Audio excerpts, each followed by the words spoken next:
اعوذ باللہ من الشیطان الرجیم بسم اللہ الرحمن الرحیم وبہ نستعین وہو خیر الناصر و معین۔ جیسا کہ نماز پڑھنے کی جگہ کے سلسلے میں مسائل بیان ہو رہے تھے، ان کے سلسلے میں چند شرطیں بیان کی گئی تھیں کہ جن میں سے 6 شرطیں بیان کی جا چکی ہیں۔ آج 7ویں اور آخری شرط بیان کی جائے گی۔ شرط نمبر 7، نماز پڑھنے والے کی پیشانی رکھنے کی جگہ 2 زانوں اور پاؤں کی انگلیاں رکھنے کی جگہ سے 4 ملی ہوئی انگلیوں کی مقدار سے زیادہ اونچی یا نیچی نہ ہو۔ اس مسئلے کی تفصیل سجدے کے احکام میں آئے گی۔ اس مسئلے میں کہنا یہ چاہتے ہیں کہ جہاں پر انسان نماز پڑھنا چاہتا ہے تو سب سے پہلے اس چیز کی طرف غور کرنا ضروری ہے کہ جب انسان سجدے کی حالت میں ہوتا ہے تو اس کے پیر کے انگوٹھے، دونوں گھٹنے اور پیشانی اور دونوں ہاتھ سجدے کی حالت میں زمین پر ہوتے ہیں۔ جب انسان سجدے کی حالت میں ہو تو اسے یہ غور کرنا چاہیے کہ اس کے پیشانی رکھنے کی جگہ 4 انگل سے زیادہ اونچی نہ ہو۔ مثال کے طور پر ہمارے پیروں کی جگہ جہاں پہ پیر سجدے میں رکنے کے بعد نیچے ہوں اور پیشانی کی جگہ اونچی ہو تو ایسی جگہ نماز پڑھنے سے گریز کرنا چاہیے، ایسی جگہ نماز نہیں پڑھنی چاہیے۔ اگر ہلکی پھلکی اونچی ہو تو کوئی مسئلہ نہیں ہے، لیکن 4 انگل سے زیادہ اونچی ہو تو ایسی جگہ نماز پڑھنے سے گریز کرنا چاہیے، ایسی جگہ نماز پڑھنا صحیح نہیں ہے۔ مسئلہ نمبر 898، نامحرم مرد اور عورت کا ایک ایسی جگہ ہونا جہاں گناہ میں مبتلا ہونے کا احتمال ہو حرام ہے، اور احتیاط مستحب یہ ہے کہ ایسی جگہ نماز بھی نہ پڑھیں۔ مثال کے طور پر اس مسئلے میں کہنا یہ چاہتے ہیں کہ نامحرم مرد اور عورت ایسی جگہ جمع ہو کر ایک ساتھ نماز ادا نہ کریں کہ جہاں پر حرام میں مبتلا ہونے کا خطرہ اور اندیشہ ہو۔ لیکن اگر کہیں ایسی جگہ پہ ایک ساتھ جمع ہو کر نماز پڑھنا چاہتے ہیں کہ جہاں پر حرام میں مبتلا ہونے کا خطرہ نہ ہو تو کوئی حرج نہیں ہے۔ مثال کے طور پر انسان مومنین زیارت پہ آتے ہیں اور یہاں پر حرم وغیرہ میں ایک ساتھ نماز پڑھتے ہیں تھوڑے تھوڑے فاصلے پہ، تو ایسی جگہ نماز ادا کرنے میں کوئی حرج نہیں ہے، کوئی اشکال نہیں ہے، کیونکہ وہاں پہ بہت سارے مومنین موجود ہوتے ہیں، پاکیزہ مقام ہے، وہاں پہ کوئی بھی انسان حرام میں مبتلا ہونے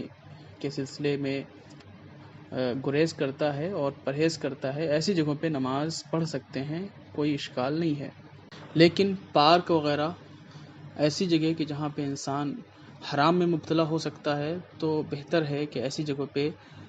مرد اور عورت، نامحرم مرد اور عورت ایک ساتھ نماز ادا نہ کریں۔ مسئلہ نمبر 899، جس جگہ ستار بجایا جاتا ہو اور اس جیسی چیزیں استعمال کی جاتی ہوں وہاں نماز پڑھنا باطل نہیں ہے، گو ان کا سننا اور استعمال کرنا گناہ ہے۔ اس مسئلے میں کہنا یہ چاہتے ہیں کہ جس جگہ پر یہ گانا بجانے والی چیزیں استعمال ہوتی ہیں، ستار وغیرہ اور بھی بہت ساری چیزیں جو موسیقی میں استعمال ہوتی ہیں، تو ایسی جگہ پہ نماز پڑھنا باطل تو نہیں ہے، نماز پڑھنا حرام تو نہیں ہے، لیکن بہتر ہے کہ ایسی جگہوں سے گریز کیا جائے اور ایسی جگہ نماز نہ پڑھی جائے، کیونکہ جب اس جگہ نماز پڑھیں گے تو وہاں پہ گانے بجانے کی آواز آئے گی، اور گانے بجانے کی آواز سننا اور یا پھر گانا گانا یا ان چیزوں کا استعمال کرنا یہ سب حرام ہے، شریعت اس چیز کی اجازت نہیں دیتی ہے۔ مسئلہ نمبر 900، احتیاط واجب یہ ہے کہ اختیار کی حالت میں خانہ کعبہ کے اندر اور اس کی چھت کے اوپر واجب نماز نہ پڑھی جائے، لیکن مجبوری کی حالت میں کوئی اشکال نہیں ہے۔ اس مسئلے میں کہنا یہ چاہتے ہیں کہ اگر کوئی شخص واجب نماز پڑھنا چاہتا ہے تو احتیاط واجب کی بنا پر اس پر لازم ہے کہ وہ شخص خانہ کعبہ کے اندر یا خانہ کعبہ کی چھت کے اوپر نماز ادا نہ کرے، بلکہ وہ خانہ کعبہ کے آس پاس کہیں پہ پڑھ سکتا ہے۔ اسے خانہ کعبہ کے آس پاس کہیں پڑھنا چاہیے اور اس کے لیے خانہ کعبہ کے اندر اور خانہ کعبہ کی چھت کے اوپر نماز پڑھنا صحیح نہیں ہے۔ مسئلہ نمبر 901، خانہ کعبہ کے اندر اور اس کی چھت کے اوپر نفلی نمازیں پڑھنے میں کوئی حرج نہیں ہے، بلکہ مستحب ہے کہ خانہ کعبہ کے اندر ہر رکن کے مقابل 2 رکعت نماز پڑھی جائے۔ اس مسئلے میں یہ کہنا چاہ رہے ہیں کہ خانہ کعبہ کے اندر اگر کوئی شخص نافلہ نمازیں پڑھنا چاہتا ہے تو نافلہ نمازیں پڑھ سکتا ہے، بلکہ مستحب ہے